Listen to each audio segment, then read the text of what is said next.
going to present our keynote speaker. This is Dr. Rassier. She is a minimally invasive gynecologic surgeon and the director of the FIBROID Clinic at the Mayo Center in Rochester. She received her medical degree from the University of Virginia and then went on to do her residency at Johns Hopkins Hospital. She obtained a Master in Public Health from Harvard with a focus in quantitative methods, and then did a MIGS fellowship at Brigham and Women's Hospital, and is currently a PhD candidate from Leiden University and Medical Center. So certainly been very busy. In addition to her clinical practice, she has extensive experience in research and a strong interest in medical education. She's received many awards honoring her dedication to patient care, research, and education. So when we look at a little bit more specifically about some of the research, which has been quite extensive, and so we're very lucky to have her, but some that's a little bit more relevant to her presentation today involves looking at national hysterectomy statistics, as well as disparities in care, and some of the ongoing work from the Nurses' Health Study regarding cardiovascular comorbidity that's associated with ovarian-sparing hysterectomy. So with that, I'll hand it off. Thanks again for being here and sharing your work with us. We're very excited to hear your presentation. Thank you so much, Dr. Ladani, and thank you all so much for being flexible and inviting me today. I'm really excited to talk with you all about the presentation From Hysteria to Hysterectomy, a biography of the uterus. Here are my disclosures. So we're going to start today by talking about the history and the evolution of hysterectomy as a procedure. We're then going to dive a little bit into trends and statistics about hysterectomy that have occurred over time. And we're going to finish out by analyzing the data around long-term comorbidities after hysterectomy. So let's just take a moment and look at the etymology of the word uterus. It comes from hystra, which is the Greek origin. So that's where we get hysteroscopy, hysterosalpingogram, hysterectomy. But how does this give us hysteria?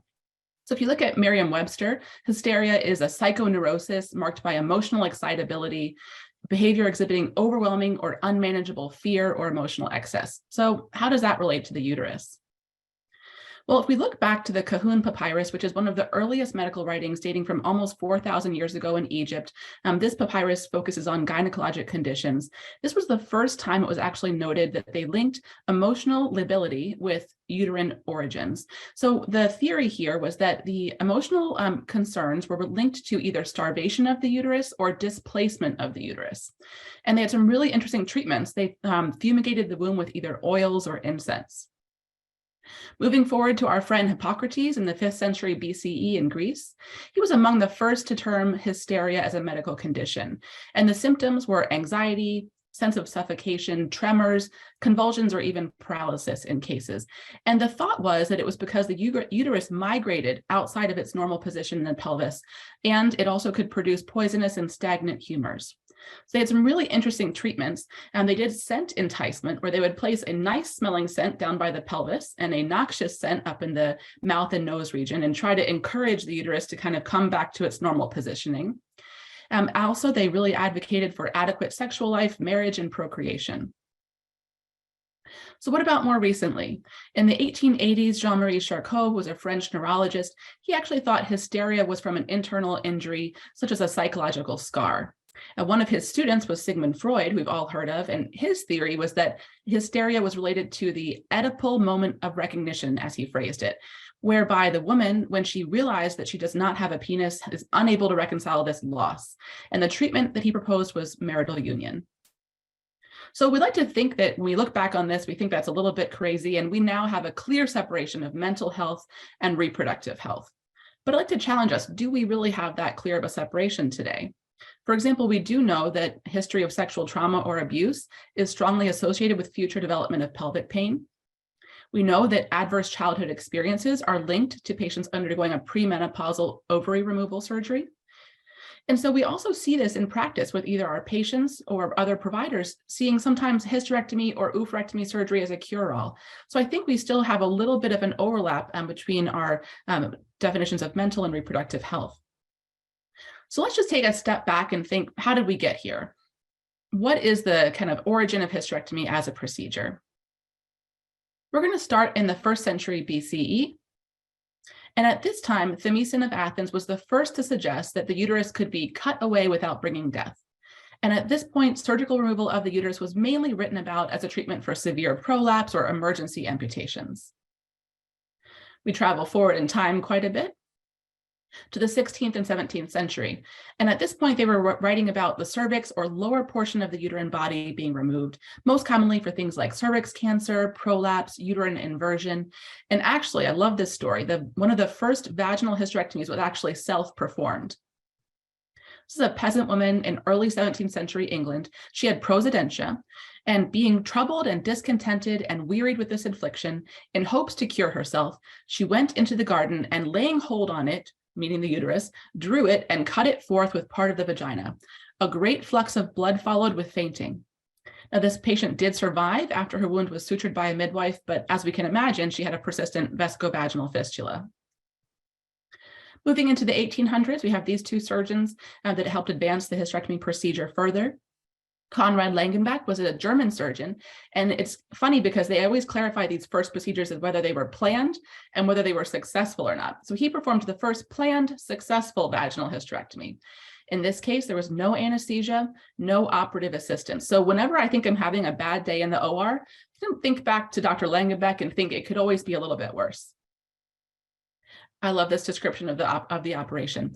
As the operation proceeded, Langenbeck reached a critical point when he was clutching a vascular bundle with the finger and thumb of his left hand.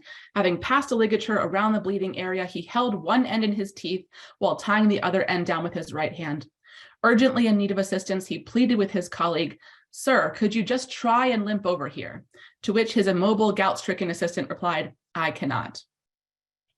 Unfortunately, the specimen was lost. His assistant died shortly thereafter. He was actually ridiculed by his colleagues, and he was not believed. They didn't think he actually performed this hysterectomy, as there was no visible scar.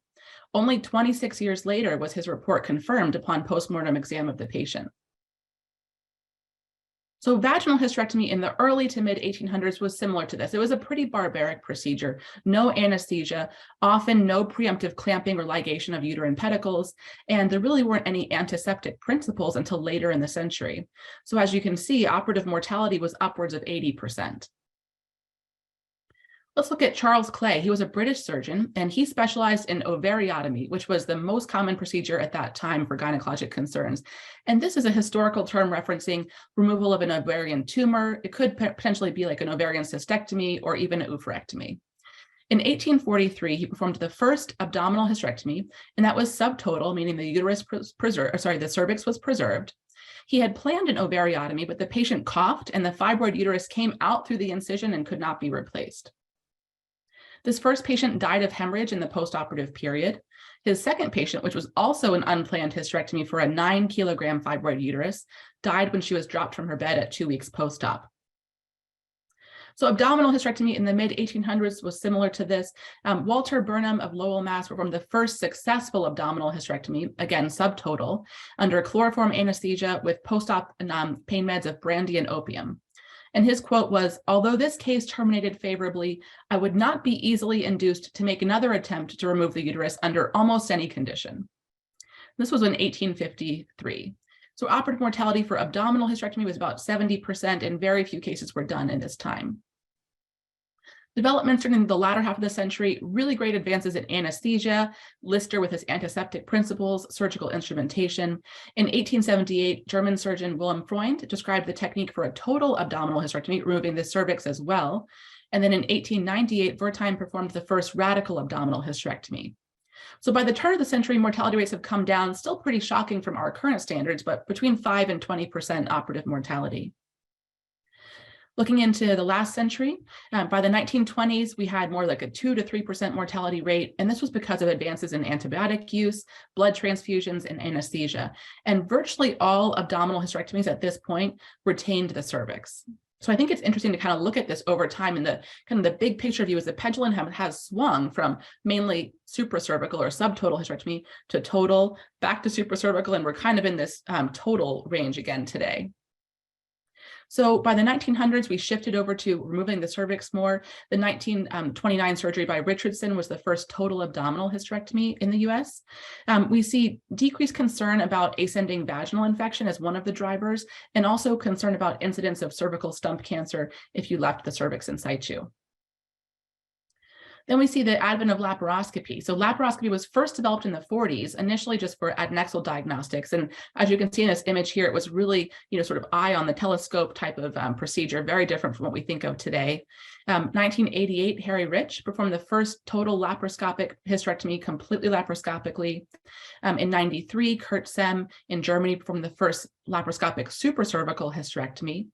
And initially, we saw a takeoff of LAVH, or laparoscopic assisted vaginal hysterectomy. But as more and more training and equipment became advanced, we saw more purely laparoscopic cases. And in particular, in the 90s, early 2000s, it was very popular to offer an LSH, or supracervical hysterectomy. I think, for one thing, it was a little bit easier when we think about not needing to suture the pedicles or suture the vaginal cuff. And secondly, there was some theory that leaving the normal structures intact, so the vaginal connections to the cervix with the uterosacral ligaments and the cardinal ligament, if we could leave that intact as much as possible, maybe it would be better for the patient's long-term health.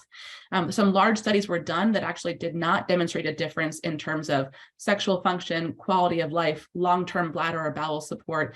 And so that kind of has shifted more towards a total hysterectomy again, as our training and comfort level with the procedure has increased. So we know in the 2000s, we saw a lot of advances in robotics. One of the first systems was the ASOP endoscope positioner, which was a voice recognition system that would control the camera movement for you. And then we have the Zeus system you see here in a picture with Dr. Falcone from one of the early iterations with 2 robotic arms. And then the Da Vinci system that we all know with 3 instrument arms and a camera arm. So in terms of the landmark cases, the first robotic hysterectomy was in Texas in 2001, and then it was FDA cleared for GYN surgery in 2005.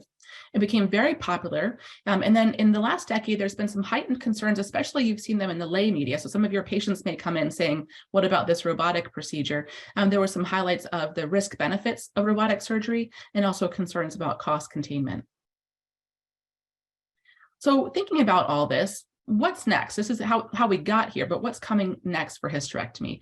And I think key to assessing where we're headed is looking at surveillance statistics.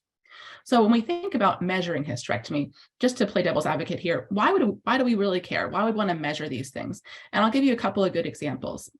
So first of all, just to compare our healthcare to other nations, we know that in the US, our patients have up to a 40% lifetime incidence of having a uterus removed. In Scandinavia, it's only 10%. So why is that? Is it just a different patient population? Is it providers, a different acceptance of other non-surgical interventions? But that's really striking difference. We also want to analyze our trends in care over time. So how have things changed as we have more non-invasive options, really good treatments for abdominal bleeding and fibroids? It's also important to look at disparities in healthcare. We know that minority patients have less access to minimally invasive surgeries, and when they do get an MIS surgery, they have poorer outcomes. So this is really critical for us to address. We also have the opportunity to assess for public health intervention. So think about the opportunity to offer a opportunistic salpingectomy at the time of hysterectomy. We know this could potentially have impactful risk-reducing purposes for ovarian cancer. And finally, we want to look at healthcare costs. So how much does it matter what our disposable instrument use is, operative time, mode of surgery? What should we be doing to optimize healthcare costs? So just to give you a little bit of a background, when we talk about measuring hysterectomy rates, there's a bunch of different databases that can be used. Some of the large nationally maintained databases that you might see are the Nationwide or National Inpatient Sample, and this is actually maintained by the government from the Agency for Healthcare Research and Quality. And this is probably the best one that you'll see used for kind of the national estimates of numbers of hysterectomies. The way this works is it's a 20% stratified sample of hospital discharges. And it doesn't necessarily mean the patient had to spend the night in the hospital, but it had to be a discharge from an inpatient facility. This represents about 90% of hospitals in the US when you actually extrapolate this to national statistics. And it's the largest national all-payer hospital discharge database. It has information about patient demographics, case statistics, and also uses charge data to identify the case type. You also are familiar with NSQIP, which is maintained by the American College of Surgeons. This is about 600 hospital members. And the nice benefit of NSQIP is that it does a chart abstraction to really confirm the data that's in the database. So instead of being charge or billing based, it actually has nurses that are abstracting data from the chart for you. So a little bit more clarity on some of those procedures. And there's a lot of privately maintained databases that you can purchase information from. whether it be from insurance companies or just from private companies that maintain this type of data for you. And they have various schemes and cohorts that they utilize. So I just want to take a moment. I want everyone to get their chat box out for a second. I'm just going to ask the question, if you had to say how many hysterectomies are performed annually in the US, just type in the chat box what number you would estimate. And this is commonly like the first sentence in a paper about hysterectomy. Over X thousand hysterectomies are performed every year in the US. So I'll just give a second to see what the estimates are here. Seeing over 400,000, 400, 500,000, 250. So these are all excellent estimates here. So let's dig down into this a little bit and see if the numbers that we're quoting are actually correct. So here's some data using the NIS, or National Inpatient Sample. And you can see that the actual publication and the data from the hysterectomies actually lags about 4 to 5 years. And this is because it takes a while to get the complete data sets analyzed by the government and then actually to do your own data analysis. So looking at 2003, 2005, and 2009, we see these 3 examples. So 2003 was where that 600,000 number comes from. So that's the number that I always remember hearing when I was in training. 600,000 hysterectomies are done per year. And you can see the breakdown here between abdominal. At that point, it was vast majority abdominal cases, about 20% vaginal approach, and 11% laparoscopic. Moving up to 2005, you can see the transition to a bit more laparoscopic procedures and a little bit fewer benign hysterectomies. And then 2009, this was a study that I worked on when I was in Boston. We saw actually a dramatic decrease in hysterectomies under 500,000, and over 86% were for benign indications. Interestingly, about 13% were supracervical or subtotal. And you can see the shift here.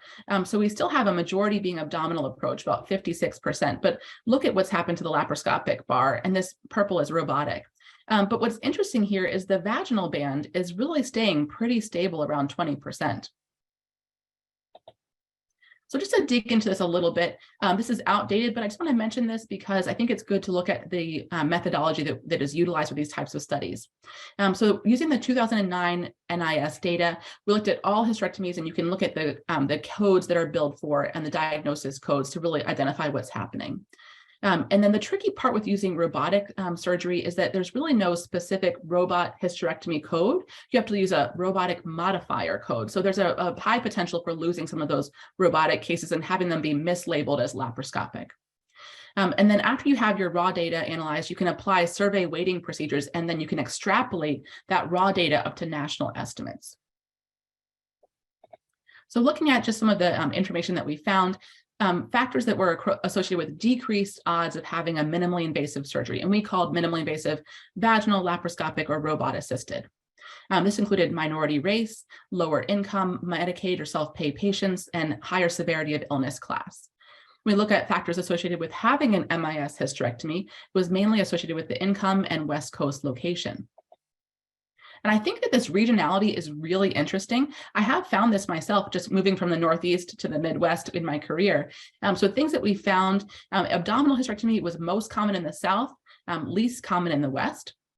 Laparoscopic, most common in the North and the West. Vaginal was most common in the Midwest and the West. And I don't know if you guys have that same practice pattern in your location as well. Robotic surgery, least common in the South with this data. So looking at data by Jason Wright, they also analyzed the NIS looking over time from 98 up to 2010. And you can see the peak in procedures was in around early 2002. And then procedures declined consistently each year to about 400,000 by 2010. So why is this happening? Why is the hysterectomy rate declining over time? Well, one argument is that it is a genuine decline because we've got a lot of other medical interventions. So we have endometrial ablation, IUDs, GnRH antagonists now, non-surgical fibroid interventions. So there's a lot of things that are are a good option for our patients instead of hysterectomy. So that could be part of it. Or is it maybe that we're not counting everything correctly? So is it that we have a loss of ambulatory cases? So for example, the National Inpatient Sample uses cases where patients are discharged from inpatient hospitals, but they don't count ambulatory surgery centers. And this is becoming more and more common, especially for laparoscopic or vaginal or robotic cases. We know there's about 5,000, probably more now, ambulatory surgery centers in the US. So same-day discharge from these centers may be really happening more than we realize. We did look at this with using the databases, again, from the AHRQ, the state collected ambulatory surgery databases. The tricky part with this is that not every state collects the data in the same manner. So we used 16 states that had complete data for 2011. And we found 64,000 ambulatory hysterectomies. As you can guess, the majority were laparoscopic, 16% were vaginal. We didn't have great data on robotic modifier codes. So we then took this and using census numbers, we extrapolated to national estimates.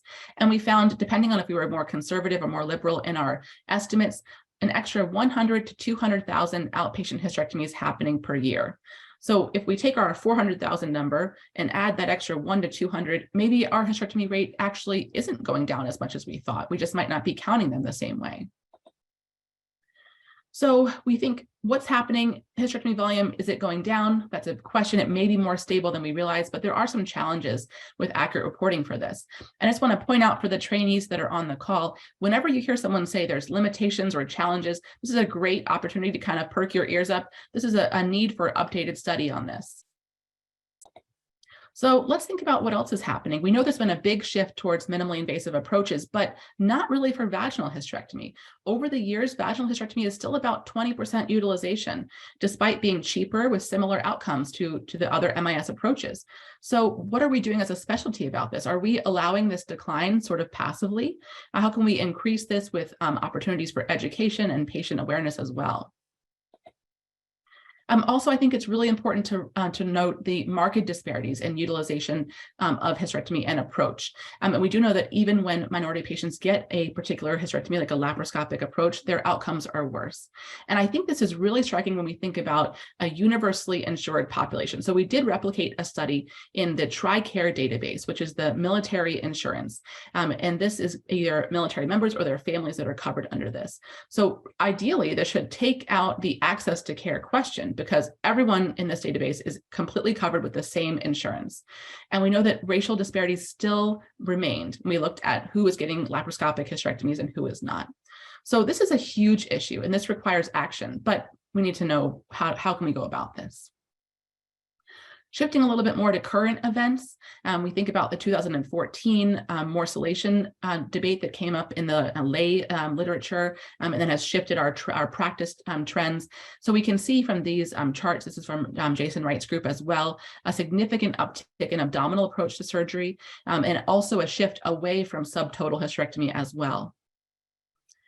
This is out of Mayo Clinic. They looked at the NSQIP database, and they found that with this increase towards abdominal hysterectomy, there was actually an uptick in both minor and major perioperative complications for fibroid patients undergoing hysterectomy. So when we're shifting more away from minimally invasive methods, this is actually potentially doing some harm to our patients. So how do we balance these risks and benefits when we're thinking about tissue extraction?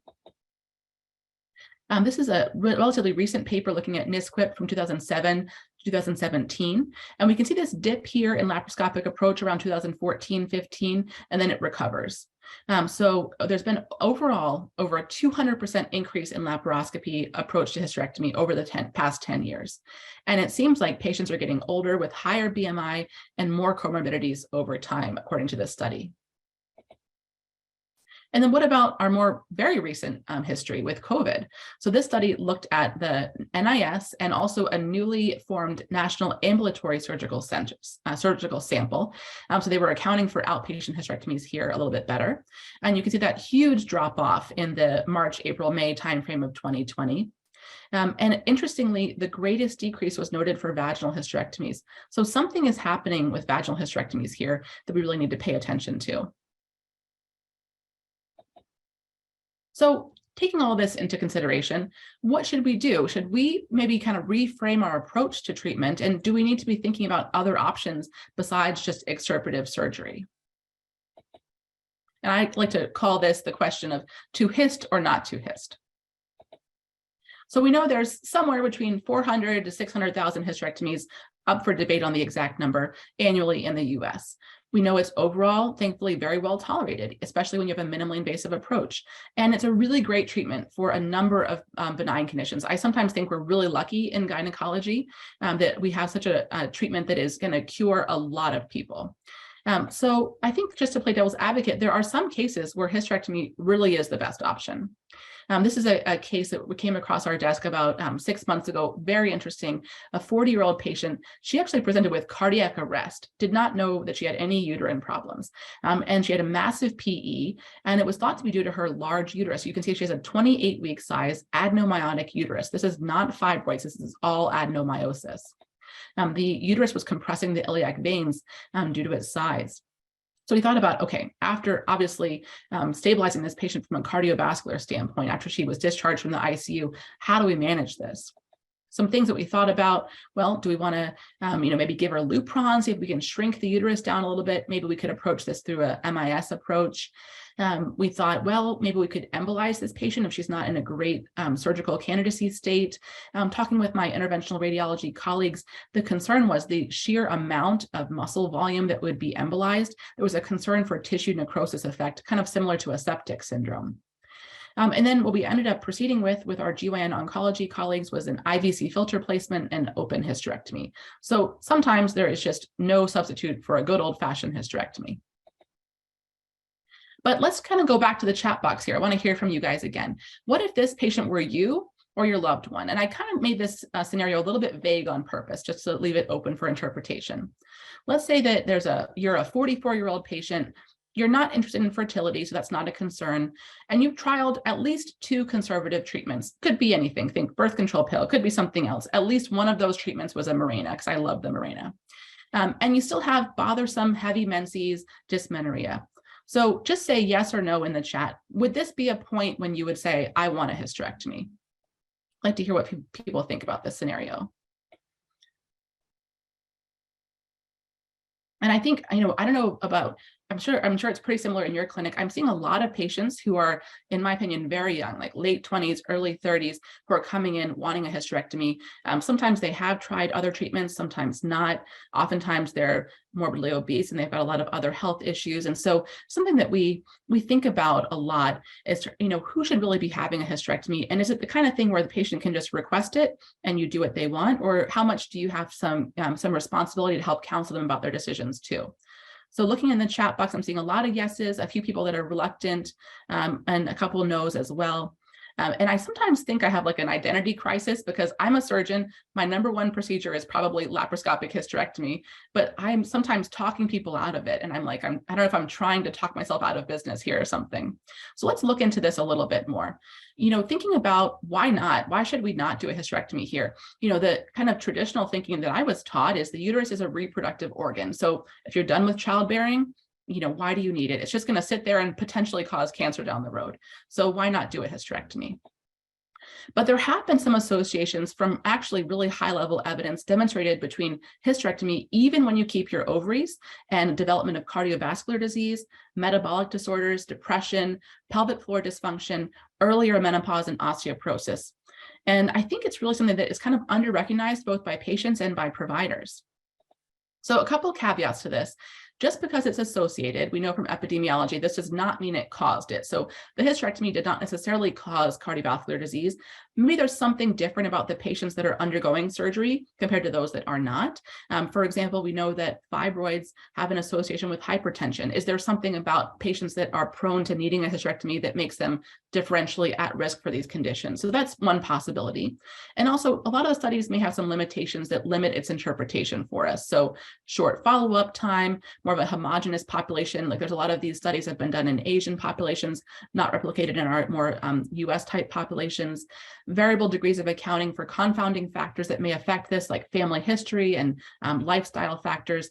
And sometimes there's a lack of confirmation of these conditions, so it's all patient self-report in some studies.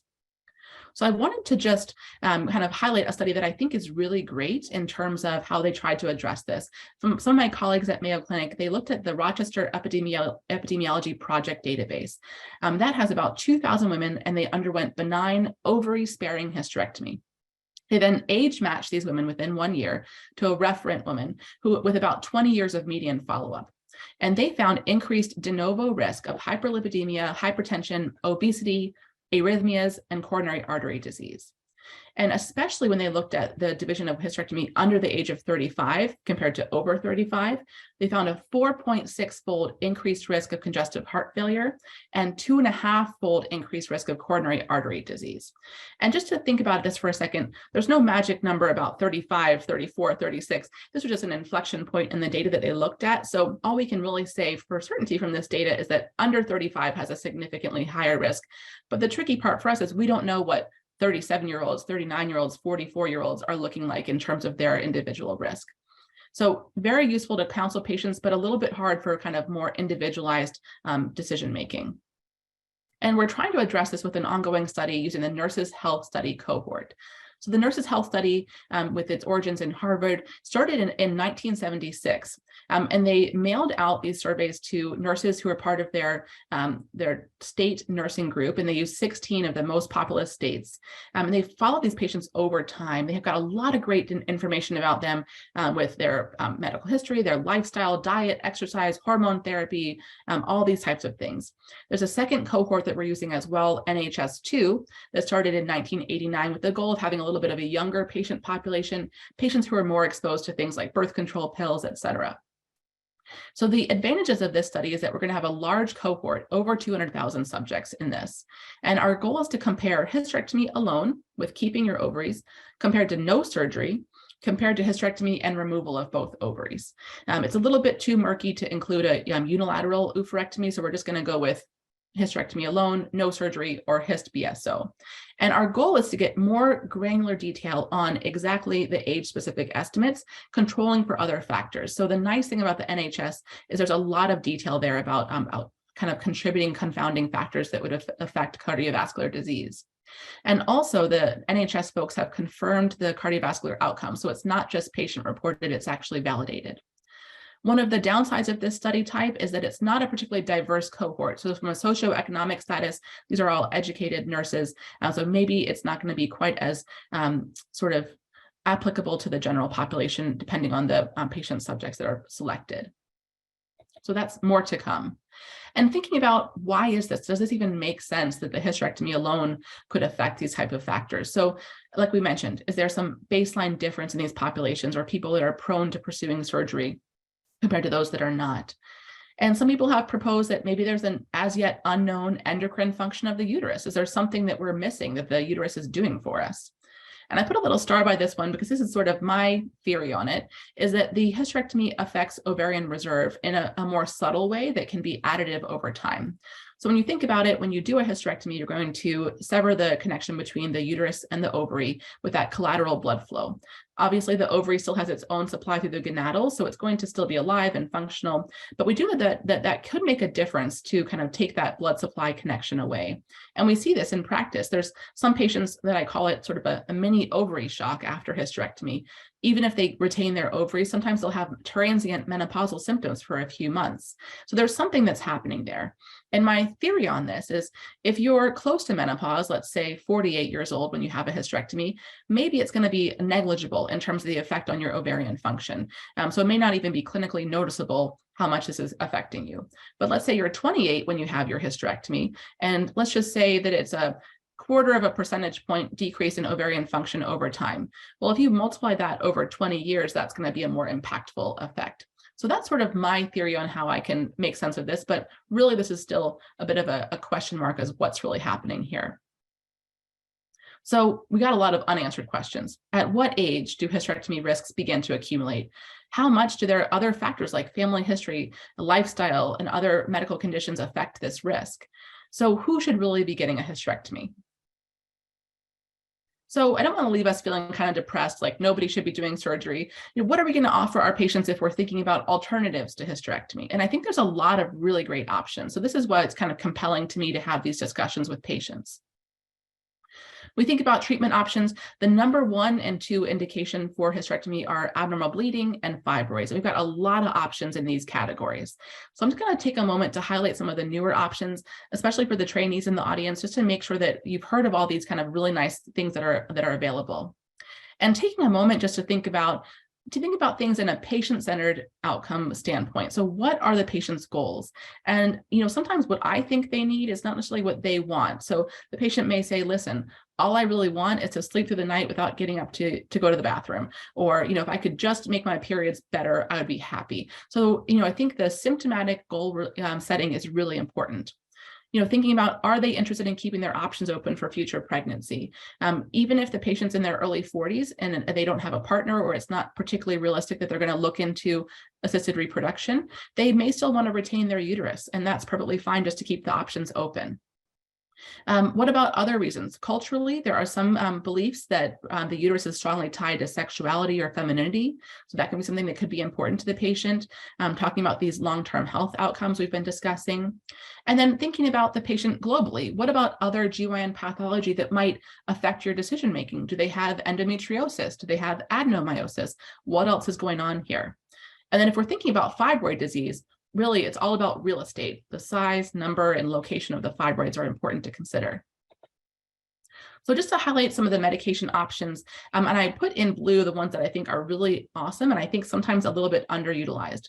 So tranexamic acid or Listetta, we can use that either alone or in combination with hormone therapy. Initially, there was some concern that the effect of using the tranexamic acid with a birth control pill would have too much of a thromboembolic effect, but actually there's some nice studies showing that you can use that safely in combination. So that's a really nice treatment that you can use for 5 days during the heaviest days of menstrual flow. And then thinking about hormonal treatments for abnormal bleeding. In addition to our classic armamentarium, we also have a newer progesterone pill option, drospirenone, also called Slind. And I think that's a really nice option for patients. Anecdotally, the patients seem to have more of a Mirena type bleeding profile, and it has a little bit of a cleaner side effect profile compared to some of our traditional progesterone only pills. The only downside with some of these newer options is that they're going to be more expensive and a little bit less coverage by insurance. So particularly with the drospirenone progesterone only pill, you may need to use a mail order pharmacy that has a better copay for your patient. But that's a really nice option for some, we hear from these patients, I don't want an IUD, I don't want an implant. And this could be a nice option to consider as well. And then we have the GnRH antagonists, which are really a game changer for both endometriosis and fibroid-associated bleeding. We have elagolix that comes either alone or in a combination with progesterone and estrogen, or the relagolix combination. And thinking about fibroid patients in particular, I think this is really interesting as a way to sort of pause their fibroids in time. So for example, with the relagolix or the elagolix combination, you can expect some modest uterine volume decrease when you're on that. So we're sort of in the 10 to 20% range. So not remarkable shrinkage like you might see from some of the fibroid interventions, but certainly a little bit of a benefit. It's currently approved for about 2 years of use, but we're seeing some extension studies potentially extending that to about 5 years. So that could be a nice option for our fibroid or endo patients who don't want to undergo surgery, but need some more aggressive symptom relief. So these are some great things to keep in mind. Thinking about our interventions, we all know our old friend, the endometrial ablation. We can do this a lot of different ways. We can use the resectoscope. We can do a global ablation. And there may be some benefit to adding a Mirena IUD or a progesterone-eluting IUD at the time of ablation to get a little bit longer duration of effect. We have a lot of different ways we can do the global ablation. The most common in the US is probably the radiofrequency technique. And then there's a newer device that we've started using that I actually like a lot because I kind of had a little bit of a negative bias towards endometrial ablation, I'll admit. I think I see a lot of patients in my practice that have failed ablations or have pain afterwards, or we can't sample them adequately and we're worried about them. And there's this device called Serene that does a cavity preserving cryothermal ablation using nitrous oxide. And in their pivotal trial, over 90% of their patients had preserved cavity access after the procedure. So that's really great for patients that you maybe don't want to recommend an ablation for. Maybe they're high risk for endometrial hyperplasia, and you want to make sure you can sample them. And potentially, because you don't have as much of that scarring effect in the uterus, you may see less of that post-ablation pain syndrome from patients that have, for example, a tubal ligation or things like that. Importantly, this doesn't have the same amenorrhea goals, so it's going to be normalization of periods, but very few patients in their studies have shown amenorrhea. So I think it's a really nice option for some of our patients that maybe we're not traditionally thinking of as being a good endometrial ablation candidate.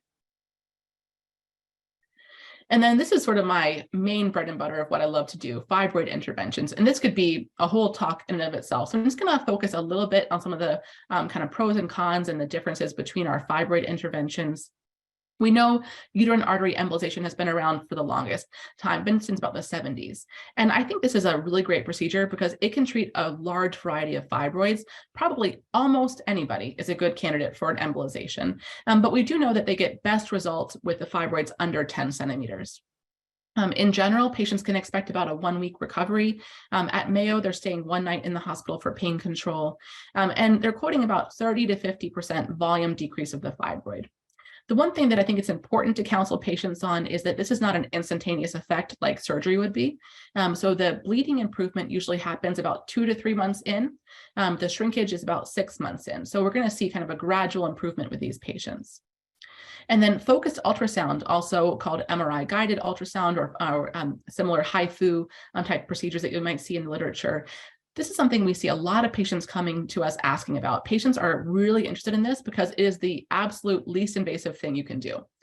So you're basically in an MRI machine and it's totally non-invasive treatment. It is about a 1 to 2 day recovery, mainly just kind of soreness or swelling at the abdominal wall site. But on the flip side of that coin, because it's not quite as aggressive of a treatment, it's going to be a little bit less aggressive in terms of the outcomes. So about 30% volume decrease.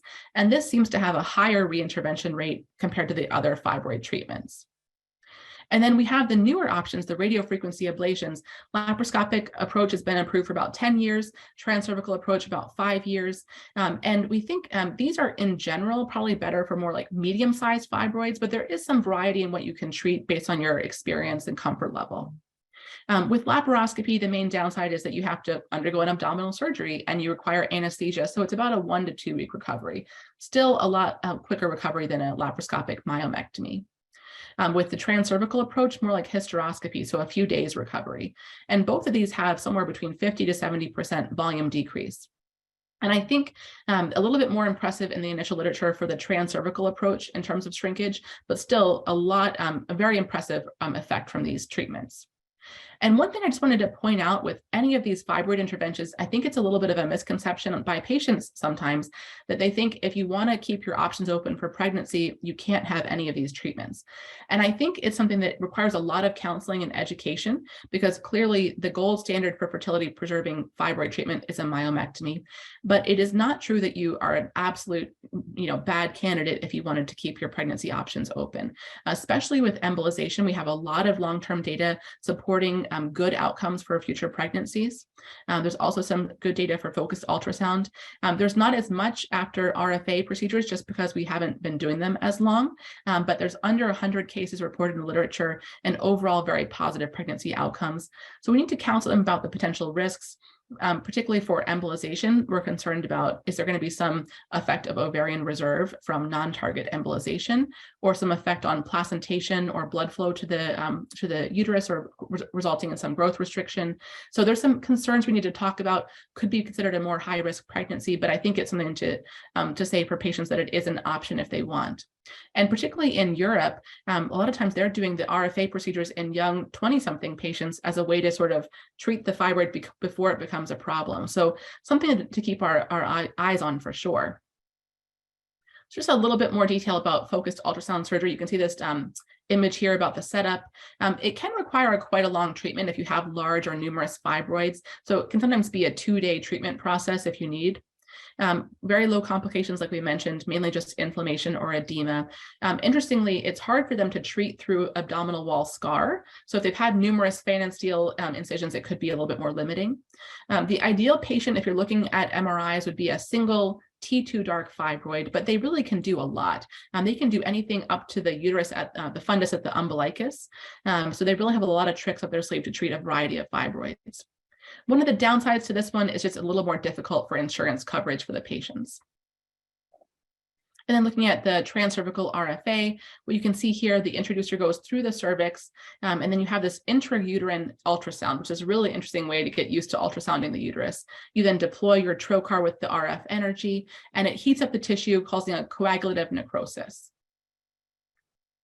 And then similarly for the laparoscopic approach, really the same exact idea in terms of technology, but you're watching with both the laparoscope and laparoscopic ultrasound that you're using on the uterine tissue itself. And I actually love using my laparoscopic ultrasound for myomectomy cases or ovarian cystectomy cases if I need to have a little bit better look at the tissue itself. So thinking about extirpative surgery, like we mentioned, myomectomy is a great procedure, but thinking about some of these more non-traditional situations, what about patients that don't want to get pregnant, they just don't want to lose their uterus? Do you offer a myomectomy to a 48-year-old, a 52-year-old? What do we say about patients post-menopause? So these are some questions that I think require some examination, especially as we know that there's a higher risk of encountering an occult malignancy with advancing age. And then just to wrap it up, we know hysterectomy is well tolerated. It's a great option, and it's the most curative. So everything else we've talked about has a risk of recurrence or reintervention that patients need to be aware of. So bringing this back to our topic, what's the best option for the patient's goals? And I think we have to really challenge ourselves to counsel patients in a non-paternalistic fashion. So kind of helping guide them to the right decision. And then sometimes we get this question, well, what would you do? So just want to see if anybody has changed their mind, and you can just put in there if this discussion has given you some cause to change your mind. Put that in the chat. That'd be great to hear. I think, you know, sometimes it's hard for me to give patients my advice about what would I do because we're all coming from such a different place. But I think for me personally, I would probably avoid hysterectomy if I could. So just to revisit our objectives here, how did we get here? We talked about some advances, especially in the last century. Where is hysterectomy headed? We know there's a lot of shifting that's happened with trends that have significant implications for both individual and public health. And then when should we not do a hysterectomy? And we know there may be some unappreciated downstream effects that can happen. So with that, I will wrap up, and I'm happy to take any questions from you all. Thank you so much.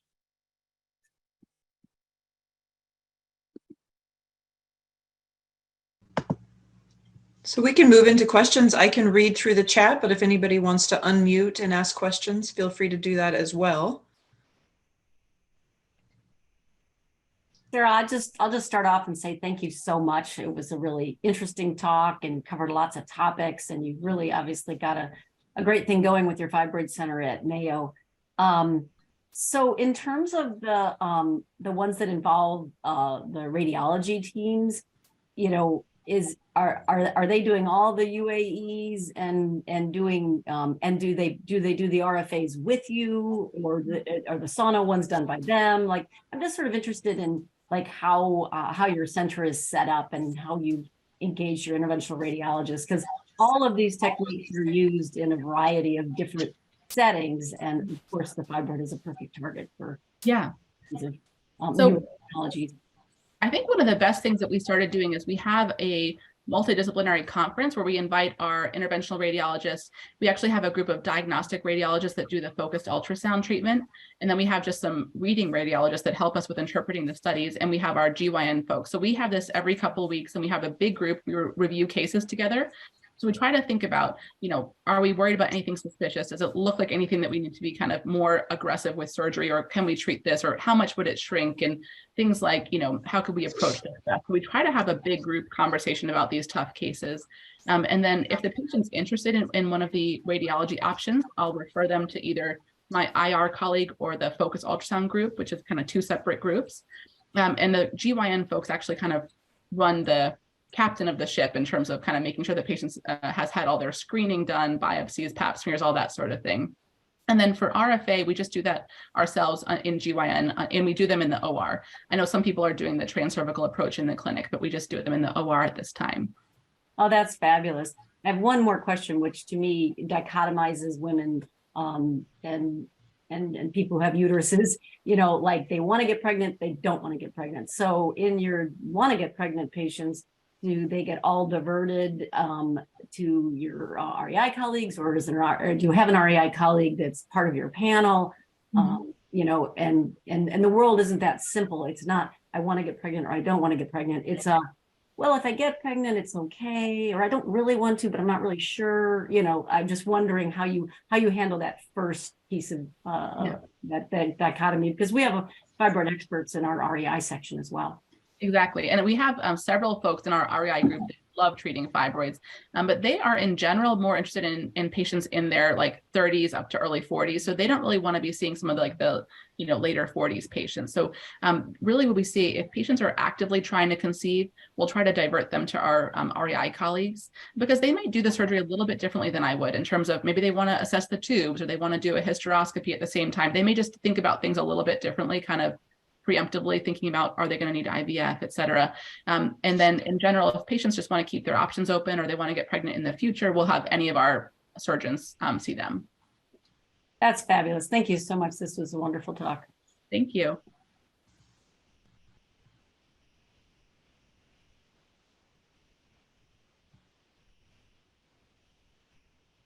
Okay, I think I'm up, so we can transition to the next part of our.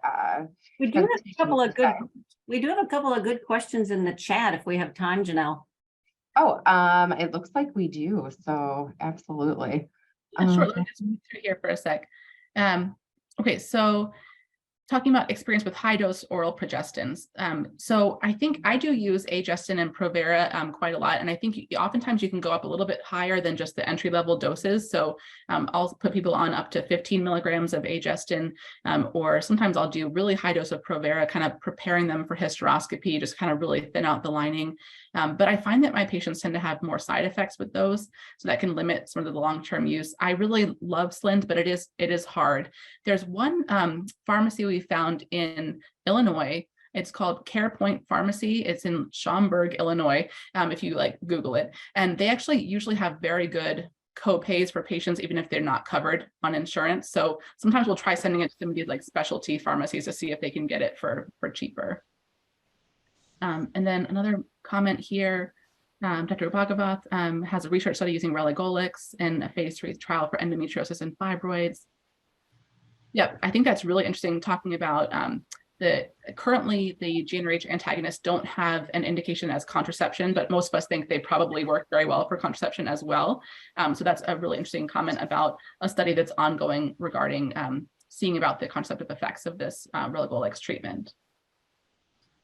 And then a question about this, the use of the drospirenone pill. So you can do it continuously, or you can do it as packaged. I think initially I've seen, this is just based on kind of no evidence, just my own personal experience, they may have a little bit of breakthrough bleeding in the beginning, kind of like any progesterone treatment. So if you have them take it cyclically, they'll have a little bit more of a scheduled bleed, and then eventually they'll have more of the amenorrhea effect. So I think you could do it either way, but having them have a little bit of a withdrawal bleed might be actually beneficial to avoid some unscheduled bleeding. Let me see if I missed anything else in here. Let's see. A question about interventional radiology, doing embolization in patients with fibroids who don't have bleeding.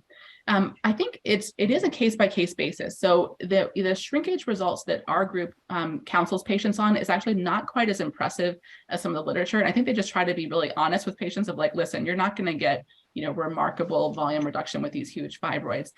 So I think they will do it in patients who have just bulk symptoms, but they are a little bit more confident about their bleeding results in terms of, patient outcomes. So I think they're pretty happy to do it in almost anybody, just kind of counseling them about their expectations.